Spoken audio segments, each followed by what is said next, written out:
안녕하십니까. 보험제로 최덕사입니다. 예, 보험분쟁솔루션의 김기훈 변호사입니다. 거의 한 1년 만에 우리 찍나 보네요. 이렇게 많이 1년 바쁘셨나 보죠? 같습니다. 예, 바쁜 건 감사한 일인데 네. 제가 보험존을 좀 홀대한 게 아닌가. 기사는 맨날 제가 칼럼 쓰고 있는데 저 네. 더 사랑과 관심을 갖도록 하겠습니다. 김변호사님 바쁘다는 거는 어깨에 법적 분쟁이 엄청 많다는 뜻인데. 뭐 보험 대리점 쪽은 이게 소송이 끊임이 네. 없는 것 같습니다. 네. 좀 안타깝네요. 네. 없어야 좋은 어깨인데. 네. 이제 조직이 크고 또 이 사람이 커져가니까 그럴 수밖에 없다고 보고, 좀 옛날하고 달리 이제 그 보험 현재 가장 큰 이슈는 이제 리크루팅인 것 같아요. 맞습니다. 그래서 하도 리크루팅이 이제 경쟁적으로 격화되고 스카피도 많이 들어가고, 이게 이제 어깨에 큰 문제라고 봐서 리크루팅 단기 협정까지 맺고, 이것 때문에 어떻게 보면 이제 7년 분급부터 시작해서 1200% 막 이런 게 나온 발단으로까지 볼 수도 있는데, 근데 또 한편에는 이렇게 많이 FP를 모집을 하려고 노력을 하고 있는 이면에는 또 해촉이 많이 된다는 거죠. 맞습니다. 네. 이제 해촉은 일반적으로 이제 전응률 해촉이랄지 이동에 따른 해촉인데, 지금 강제 해촉. 네. 강제 해촉은 해촉 나 다니고 싶은데 그냥 강제 퇴사를 시키는 그런 형태라는 거죠. 네, 맞습니다. 이게 좀 많이 늘어나고 분쟁도 늘어난다고 하네요. 네, 맞습니다. 그러니까 원래 이제 강제 해촉이라는 거는 원래 보험 대리점 업계에 늘 있었던 네. 일입니다. 그러니까 해촉을 강제로 한다. 네. 즉 강제 해촉 사유가 있어서 GA가 이제 강제로 위촉 계약 관계를 끊는 것이죠. 그러한 부분은 늘 있어 왔는데 최근에는 이제 FC에 대한 강제 네. 해촉. 근데 그 강제 해촉 자체가 문제가 있는. 제가 이제 말하기를 부당한 강제 해촉이 많아졌다. 부당한 강제 해촉. 네, 맞습니다. 근데 이제 강제 해촉하더라도 그걸 받아들이거나 화를 내거나 뭐 그랬었는데, 지금 이걸로 인한 분쟁도 이제 막 늘어났고, 네, 예전에 맞습니다. 비해서는 이제 별로 없었는데, 이게 이유가 뭘까요? 그러니까 이제 지금 요즘에 이제 강제 해촉의 분쟁으로까지 예, 예. 발발하는 경우는 FC에 대한 부분이 많이 있는 것 같습니다. 예, 예. 그러니까 뭐 물론 이제 지사장, 뭐 사업단장, 상위 관리자에 대한 이제 강제 해촉 분쟁도 있지만, 최근에 이제 제가 보기에 가장 늘어난 것은 FC에 대한 강제 해촉 부당성을 다투면서 예, 예. 이제 분쟁이 발발하는 것이죠. 예, 예. 그러니까 원래는 당연히 강제 해촉이 주로 상위 관리자, 사업단장, 뭐 지사장, 적어도 본부장급에서 강제 해촉이 많이 이루어졌습니다. 네. 자, 그도 그럴 것이 상위 관리자일수록 관리하고 있는 계약 건수가 많죠. 자, 계약 건수가 많다는 것은 수수료가 지급될 것이 많다는 것이고, 수수료가 지급이 많이 되어야 하는데 강제 해촉되면 업계의 이제 상식은 무엇이죠? 강제 해촉되면 강제 해촉되면 수수료가 지급되지 않기 때문에 그것을 노리는 거죠. 이해관계 노리는 충돌하는데 거죠. 이제 그게 이해관계에 걸친 금액이랄지 금전적인 게 큰데 FP는 이제 그렇지 않았기 때문에. 그렇죠. 예. 그래서 대다수가 생각하기에는 FC에 대해서 강제 해촉을 해봤자 예, 예. 수수료가 뭐 얼마나 남겠냐라는 예, 예. 생각이 들고, 예. 그렇기 때문에 FC에 대한 강제 해촉이 분쟁까지 가는 경우는 별로 없었습니다. 그리고 여기서 제가 말씀드리는 강제 해촉은 본인이 이제 뭐 영업을 제대로 하지 않았다던가 어떤 법령을 위반해서 해촉당하는 경우는 그건 뭐 다툼의 여지가 없습니다. 그러니까 부당성이라고 할 수가 없는 것이죠. 그것이 아니라 사소한 것을 건드려서 그것을 이제 마치 엄청난 것처럼 네. 만든 다음에 해촉을 하는, 그것이 이제 제가 말씀드리고자 하는 네. 부당한 강제 해촉입니다. 아, 그렇죠. 옛날에는 해촉을 하면, 옛날에 지금도 뭐 그렇죠. 환수가 걱정이거든요. 그렇죠. 예, 환수도 많이 걱정이죠. 항상. 얘한테 받을 돈이 걱정이지. 해촉하면 이제 주로 선지급을 돈을 줘버리니까 네. 미리 돈을 준 거잖아요. 네. 그러면 해촉돼서 다른 회사를 가거나 안 가더라도 유지 관리가 안 되면 이제 미리 선지급됐던 수수료를 환수하는 문제 때문에 보증금 청구하고 그렇죠. 얘를 환수하는 게 더 문제인데, 반대의 경우라는 거네요. 이 강제 쪽은. 네. 그러니까 뭐 수수료 환수 부분은 제가 네. 뭐 10년 전부터 가장 많이 다루었던 것은 수수료 환수 분쟁입니다. 그것은 뭐 너무 많은 분쟁이죠. 회사 수수료 측이나 환수 매니저를 대리해서 하는 거고, 네. 이제 강제 쪽에 따라서 피해자가 지금 FP인 경우에 네. 반대의 경우네요. 반대의 경우입니다. FP가 네. 받을 돈의 이슈가 있는 거죠. 네. 그러니까 강제 해촉이 되면 FC 입장에서도 당장 네. 수수료가 일절 지급되지 않기 때문에 개인인 FC 같은 경우에는 생계가 끊어지는 문제입니다. 그러니까 즉 내가 급여가 당장 내일부터 나오지 않는 사태가 발생하는 것이 강제 해촉이기 때문에 이것의 부당성을 다툴 수밖에 없는 것이죠. 당연히. 자, 그런데 이제 이렇게 갑자기 FC가 왜 이렇게 FC에 대한 강제 촉이 늘어났는지 제가 한번 생각을 해보니까 그러니까 이제 어쨌든 원인은 네. 수수료고 이제 1200% 제도 시행으로 2000년도 2년이 수수료가 많이 맞습니다. 됐다는 예, 거죠. 잘 아시죠. 그래서 원인이 수수료인데 네. 수수료가 원인이 아니어도 그걸 강제로 해촉할 수 있느냐 이런 이슈가 있는 거잖아요. 아, 당연하죠. 예. 강제란 말은 부당하다는 거잖아요. 네, 당연한 겁니다. 그러니까 제가 일단은 아까 뭐 네. 살짝 말씀해 주셨지만, 그러니까 FC에 대해서 강제 촉이 늘어난 이유가 무엇일까 제가 생각을 해보니까 아무래도 수수료에 관련된 것이고, 그리고 저에게 이제 상담을 진행하셨던 분들의 공통적인 특징이 있었습니다. 그러니까 일단은 모집 실적이 굉장히 우수하신 FC 분들이었고요. 또 다른 공통점은 1년 차에서 한 2년 차쯤 됐다는 것입니다. 그러니까 1년에서 2년 사이에 위촉 계약을 유지하고 있을 때 강제촉을 당하는 경우가 많았다는 점을 제가 발견을 했습니다. 그러니까 그렇다면 우리가 1차 년도부터 뭔가 일이 일어난다. 그러니까 2차 년도가 되면서 일이 일어난다. 그럼 저희가 생각하는 게 있죠. 1200% 룰. 그리고 2차 년도 이후에 수수료가 많이 지급되는, 이연되는 이 현상 때문에 실익이 있겠구나. 그러니까 이전에는 선지급으로 80%, 90%를 1차 년도에 줬다면 지금은 이제 50% 이상이 뒷부분에 나온다면 충분히 그 수수료 총량이 많아진 것이죠. 그래서 실익이 있다. 그렇죠. 옛날에는 잘한 사람 선지급을 엄청 때려주고 얘를 강제 해촉은 자포가는 거죠. 그 자폭. 맞습니다. 자폭이다. 환수만 내가 환수 이용만 받는 거지. 그렇죠. 나 모르겠다. 실업 박시키고 가면 환수 리스크가 엄청 커져가는 거지. 그렇죠. 유지 수수료는 거의 없는데 환수 위험만 있으니까 안 했던 거죠. 그러나 1200%가 시행되고 수수료가 뒤로 이연되니까 FP가 받아야 할 수가 엄청 많은 거지. 네, 그렇죠. 근데 원래 영업을 잘한 사람들은 어디 딴 데 안 가도록 계속 이렇게 달래고 이렇게 해서 해야 되는데 얘를 확 잘라버린다? 유지 수수료를 자기가 받기 위해서? 이게 언뜻 이해가 안 가지 않나요? 네, 그럴 수 있는데, 그러니까 일단은 수수료 총량이 늘어났기 때문에 할만하다는 것도 분명히 큰 원인이 될 거라고. 자르면 보여지고. 자기한테 이익이다는 거죠. 그리고 보통은 잘렸다고 해서 바로 모든 거를 막 부당승환 계약을 하거나 그러지는 않습니다. 그러니까 계약을 두고 오게 되는데 그 계약을 내가 다 터뜨린다. 그것은 이제 또 다른 범죄가 될 수 있는 거거든요. 부당승환 계약이 되기 때문에 FC 입장에서도 그러기 쉽지가 않아요. 그리고 또 원래 이제 보통 유지하던 고객들이나 내 DB를 활용해서 이제 얻은 고객들한테 일일이 전화해서 끊어라. 나 이제 GA 옮겼으니까 이 GA로 새로운 보험계약 체결해라 했을 때 그 계약자도 반감을 가질 가능성이 높습니다. 그렇죠. 그래서 유지가 되는 경우가 많고 그렇다면 수수료가 쭉 나오는 경우가 많은 것인데 또 수수료뿐만 아니고 뭐 굳이 표현하자면 얘가 보기 싫은 거죠. 자르고 싶은 거죠. 그런다 그래서 막 자를 수 있냐고. 그래도 안 보고 돈을 계속 자기 벌어주는데 버는 게 나은데. 네. 그래서 어떤 여러 가지 실익에 따라서 강제 해촉을 하는 걸로 보입니다. 근데 이제 해촉을 하려면 이제 말씀하신 것처럼 당연히 해촉 사유가 있어야 되죠. 그렇죠. 그냥 마음에 안 든다고 해촉할 수 있으면 말이 안 되죠. 그건 부당한 것이고. 부당 해촉이 많이. 그래서 강제 해촉을 한다. 즉 해촉을 한다는 것은 계약서에 근거가 있어야 됩니다. 계약서는 당연히 위촉 계약서입니다. 자, 위촉 계약서에 해촉을 할 수 있는 해촉 사유. 보험 설계사를 해촉할 수 있는 사유가 보통 열거되어 있습니다. 굉장히 많죠. 그 열거된 사유 중에 우리가 충분히 납득할 만한 것도 있지만 그것이 아닌 것들도 있습니다. 애매한 것들. 그러니까 예를 들면은 회사의 명예를 실추한 경우, 아니면 또 브랜드 이미지를 훼손했다.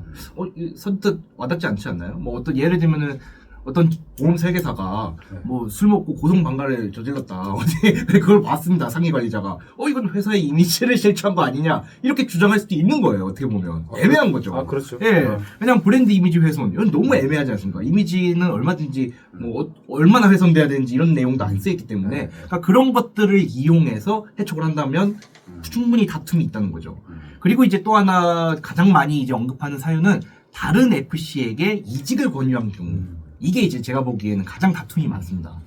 다른 FC에게 이직을 권유한 경우 이제 해촉을 하는 것이죠. 내가 누구한테 이직 제안을 받아서 내가 이직을 하려고 하는 경우는 괜찮아요?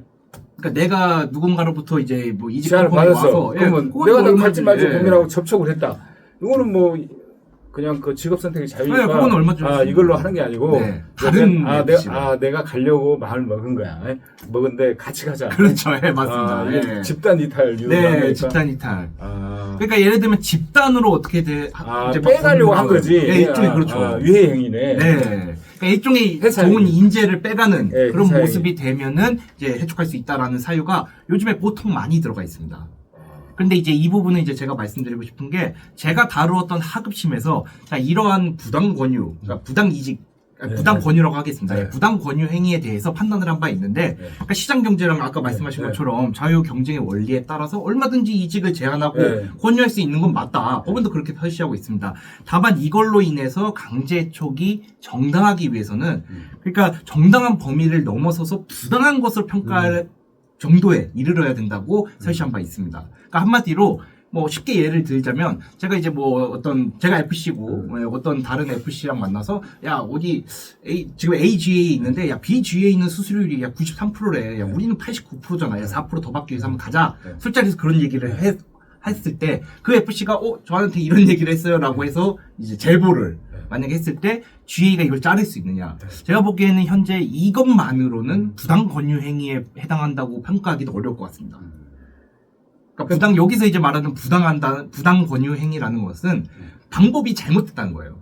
그러니까 예를 들면 잘 일하고 있는 사람한테 막 일단 조직적으로 한 것은 문제가 될 여지가 높고, 그 다음에 방법도 단순히 이건 제한도 아니잖아요. 어떻게 친구 사이에 할 수 있는 얘기고, 지인 사이에 야, 여기도 괜찮지 않을까 이 정도는 얘기할 수 있는 건데, 아예 작정을 하고, 내가 옮길 상황이 확정돼 있고, 얘를 빼간다. 이 정도로 평가될 여지가 있어야 됩니다. 저번에 이제 매트라이프 그 직영에서 KB 네, 알고 있습니다. 관계 그 소송을 건 게 그거더만. 네, 그런 내용이죠. 부당 권유행위인데 뭐 한두 명이 아니지 않습니까? 그러니까 이제 명예 실추한 거 브랜드 이미지보다 요게 조금 더 그럴싸하네. 네. 그러니까 이 부분을 가지고 해촉하는 경우가 제가 보기엔 가장 많은 것 같습니다. 근데 여기는 제가 아까 말씀드린 것처럼 다툼의 여지가 있다. 어차피 나갈 가능성이 있으니까 네. 일단 자르고 보는 거지. 그 다음에 소송 오래 걸리고. 그러니까 GA 입장에서는 이 사람을 만약에 강제 해촉하겠다 하면은 그 주위에 있는 FC들에게 이제 수소문을 해요. 야, 혹시 너한테 다른 GA로 가자고 꼬시지 않았어? 막 이런 식으로 물어보면 네, 저 술자리에서 들었습니다. 하면 오케이. 그럼 바로 징계위원회 열어가지고 강제 해촉. 너 부당 권유행위 했잖아. 막 이런 식으로 주장하고 강제 해촉을 한다면 FC 입장에서 황당한 거죠. 왜냐면 조직도 방어해야 되고 이렇게 해서 얘를 이제 분리를 해서 여기까지만 이제 이탈을 시키고 여기는 돈이 많이 남았으니까 당장 내 돈이 되고 혹시 지더라도 뭐 몇 년에 토해내면 되니까. 약간 그런 마인드도 있죠. 왜냐면 FC 입장에서 나머지한테 경고를 하는 거고. 그 경고성도 있죠. 뉴스로 네 거 아니야. 부당행위 때문에 다 내 거 되는 거야. 그러니까 GA 입장에서는 FC를 강제 해촉할 수 있는 그런 필요성이나 이런 것들이 굉장히 많습니다. 아까 말씀하신 것처럼 본보기를 보여야겠다. 감히 다른 우리 조직 FC에게 다른 GA를 얘기해? 본보기 딱 때려고 만약에 내가 소송 지더라도 너는 이제 강제 해촉해. 이런 경우도 많이 있는 거였어요. 근데 FC 입장에서는 그것이 이제 급여 그리고 생계와 직결된 문제라면 좀 자제해야겠죠. GA 입장에서도. 이제 그 단순히 이제 뭐 누가 좋다 그러는데 어떻게 생각해 술 먹다가 한번 이렇게 떠보는 정도는 너무한 거고 만약에 실제 그런 조직적으로 이직을 권유할 때는 그거는 해당할 수 있죠. 그거는 이제 지사장이 그것도 이제 그런 걸 다 떠나서 조직 방어 논리로 할 수도 있겠네요. 네, 그것도 제가 보기에는 그러니까 반대로 이제 강제 해촉이 정당성이 인정될 수도 있습니다. 그런 경우에는. 이걸 알려줘가지고 더 하는 경우가 있죠. 되게 착한 지상 착한 지상 말아가지고 그러면 안 된 줄 알았는데. 그래도 안 됩니다. 강제 해촉은 너무 잔인합니다. 그러라고 우리가 방송을 하는 거랍니다. 네. 자 그러면 이 FC가 억울한 FC는 어떻게 대응을 해야 되나요? 자 일단은 강제 해촉을 당한 FC 입장에서는 강제 해촉이 부당하다고 법원에 소송을 제기해야 합니다. 그래서 법원에 강제 해촉이 부당합니다라고 끝나는 것이 아니라 강제 해촉이 부당하기 때문에 나에게 원래 지급했어야 할 수수료를 지급하라면서 그러니까 금전 청구로 가야 됩니다. 그러니까 왜냐하면 강제 해촉을 당하지 않았다면 내가 모집했던 그 수수료를 충분히 받을 수 있었던 것이죠. 그러니까 한마디로 그것은 지금 다른 사람이 받고 있을 텐데 GE가 직접 받거나 다른 사람 관리자로 지정해서 받지 않습니까? 그래서 그 부분을 나에게 달라라는 청구가 가능합니다. 그래서 일단 뭐 그런 청구가 가능한데 여기서의 쟁점은 당연히 강제 촉이 정당한가 여부를 법원이 따지게 되어 있습니다. 그래서 소송을 제기해야 되고 수수료 지급 청구 소송으로 가야 된다. 다만 내용은 강제 촉이 부당해서 무효다라는 점이 깔려 있는 것입니다. 그런데 소송까지 한다. 수수료가 자녀 수수료죠. 그렇죠. 자녀 수수료죠. 얼마나 된다고 이렇게까지 그래도 뭐 쌓이면 이게 소송이 또 뭐 1년 갈 수도 있고 2년 갈 수도 있고 그럼 차곡차곡 쌓이는 것입니다. 얼마 된다고 그냥 그냥 말아보지. 그죠. 그런 분들이 이런, 많은 줄 예, 들었습니다. 예. 그렇죠, 그렇죠. 그러니까 뭐 몇십만 원, 뭐 예. 몇백만 원 갖고 예. 소송 어떻게 했냐 하는 건데, 그러니까 그걸 또 예. 악용하시는 분도 있는 것 같아요. 그리고 제가 보통 이제 소송 들어오신 분들은 얼마나 됩니까? 참? 그래도 대부분 그런 분들은 수천만 원에서 억 단위가 되는 것 같습니다. 아. 그러니까 모집 실적이 좋으신 분들, 뭐 수백 건의 계약을 유지하고 있다. 그게 만약에 생보도 많이 포함되어 있다면 수수료가 억 단위가 넘어갑니다. 요즘 또 2차년도 시책도 많고 그렇기 하니까 때문에 그러니까 시책도 많거든요, 요즘에. 1억짜리 10명을 자르면 10억이네. 근데 이제 그게 바로 들어올 수 있는 돈은 아니지만 총액은 10억이 될 수도 있는 것이죠. 그러네. 그래서 이제 추가로 제가 말씀드리고 싶은 이걸로 거는 이제 스카우트 네. 몇 천만 원이면 하니까 자르고 이 돈으로 신규 조직을 구축한다. 이렇게 그런 나쁜 경우도 몸에는 그런 마음도 지사장이 있을 있다면 수도 그럴 수도 있겠다. 네, 보험 전에도 우리가 네. 기사로도 한번 쓰신 네. 적이 있으시지만 네. 그런 악용하는 사례가 충분히 있을 것으로 보입니다. 예, 그래서 제가 추가적으로 좀 말씀드리고 싶은 부분은 그러니까 FC 입장에서는 강제촉을 당한 뒤로는 전산 접속이 안 됩니다. 그렇죠. 당연한 거죠. 출근 못하게 하겠죠. 뭐. 네, 출근도 못하고 네. 그러니까 뭐 근로자는 아니지만 네. 그러니까 아예 전산 접속이 안 되면 증거 확보가 어렵습니다. 그렇기 때문에 뭐 절차를 당연히 거칠 가능성이 높지만 절차도 거치지 않는 것이 아닌 이상은 네. 미리 내가 모집한 보험 계약 건수를 전산에 접속하면 엑셀 파일로 다운받을 수가 있거든요. 그걸 미리 받아놓고 수수료 명세서도 다 받아놓고 그리고 강제 해촉을 하려는 움직임이 있으면 관련 증거들도 다 모아놓고 뭐 예를 들면 상위 관리자가 갑자기 전화 와서 뭐 너 그때 술 먹고 그런 얘기했어? 나 다 들었어. 너 징계위원회 해볼 거야. 뭐 이런 식으로 한다면 그런 녹취나 이런 녹취도 것들도 하고. 다 하고 그리고 절차적으로 문제가 있을 수도 있기 때문에 우리가 충분히 이의 제기도 하셔야 합니다. 네. 왜 내가 강제촉을 당해야 되느냐, 네. 근거가 무엇이냐, 다 이렇게 제가 말씀을 해 주시는 것도 중요하고, 그러니까 증거 확보 그리고 부당성 주장 이것들을 미리 꼭 해주셔야 될 것 같습니다. 그럴 것 같으면 김 변호사한테 먼저 전화를 하면 제일 좋을 것 같아요. 보통 저한테 오시는 분들 이미 강제촉 당하고 오시는 거죠. 당하기 전에. 네. 당하기 전에. 네. 당하기 전에 보시면 좋을 것 같아요. 네. 지금 제가 강제촉 소송을 많이 하고 있습니다. 네. 지금 그래서 이제 승소되면 여기 또 와서 제가 네. 또 한번 사례를 한번 언급드리도록 하겠습니다. 야, 얼마나 많으면, 네? 그 아깝게 그 리코팅하고 관리해온 소중한 FP를 대출을 해야 된다. 일단 우리 개념으로는 잘 이해가 안 가요. 그걸 네. 이게 많다. 네. 근데 그럴 수 있을 것 같네요. 요즘에. 충분히 그럴 수 있습니다. 상황이. 자, 추가로 궁금하신 분들은 저희 영상 댓글에 질문해 주시고 더 상담이 필요하신 분은 우리 김 변호사한테 연락처 우리 그 고은 변호사이기 때문에 우리 홈페이지 가도 있고 저기 영상에도 있습니다. 연락 주시기 바랍니다. 시청해주셔서 감사합니다. 네, 감사합니다. 고맙습니다.